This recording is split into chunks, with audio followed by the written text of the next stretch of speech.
René Delgado, periodista y comentarista de este programa. ¿Cómo estás, René? Muy buenos días. Bien, querido Carlos. ¿Qué va a pasar ahora con el PAN y con el PRI? Eso vamos a ver. Mira, yo creo que hay dos cuestiones que son muy importantes en términos de tener presente qué fue lo que pasó. Hay señalamientos en el sentido de que se le dio un poder enorme a Andrés Manuel López Obrador sin los contrapesos necesarios. Pero la fuente de poder es el electorado. Y de pronto uno dice, ¿por qué ocurrió esto? Siendo que lo que veníamos desarrollando desde hace prácticamente 21 años, esto es 1997, habíamos desarrollado el gobierno dividido.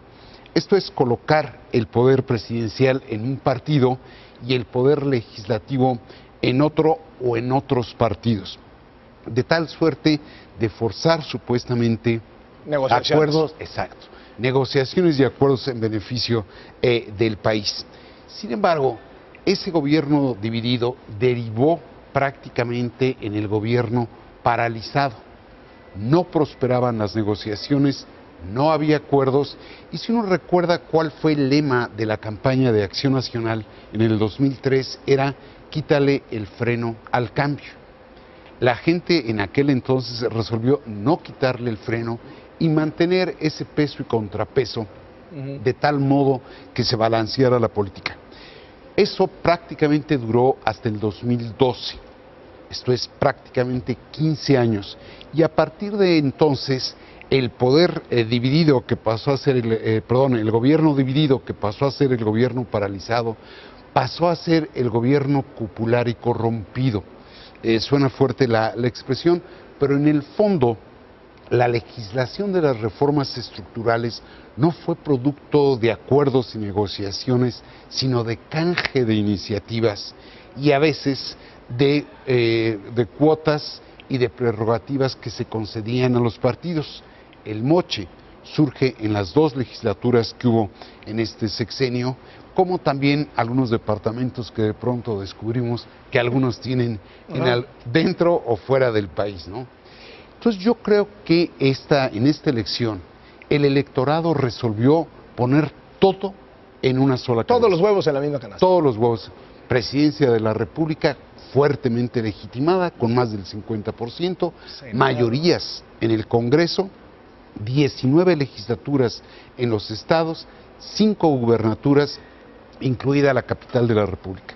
Esto es, resolvió inclinarse por una suerte de régimen plural con partido dominante, un gobierno de mayorías. La gente se queja exactamente de lo que estás tú diciendo. Ok, no hay contrapesos. ¿Qué pasó con los contrapesos? Se hundieron. ¿Y dónde están ahorita? En la lucha, increíblemente, de los restos del naufragio.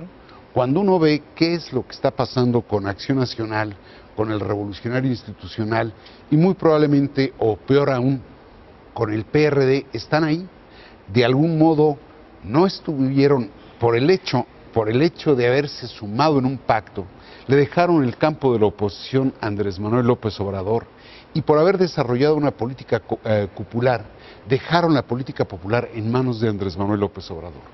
Y luego, en la elección, ahora, de manera postelectoral, pareciera ser que están trenzados en su propio problema, recargando por un lado a las organizaciones de la sociedad civil, fungir como contrapesos, al tiempo que de nuevo le dejan por completo el campo a Andrés Manuel López Obrador. Tú ya señalaste que, bueno, quizás sobre la base de los estatutos será cuando menos hasta agosto cuando veamos movimientos en Acción Nacional. Yo creo que esta semana se define qué va a hacer con la dirigencia de René Juárez Cisneros, y en unas horas va a haber una conferencia de Manuel Granados en el PRD, donde supongo que al menos se tratará de entender qué fue lo que les pasó a ellos. Muchísimas gracias, René. A ti. Un gusto tenerte, como siempre.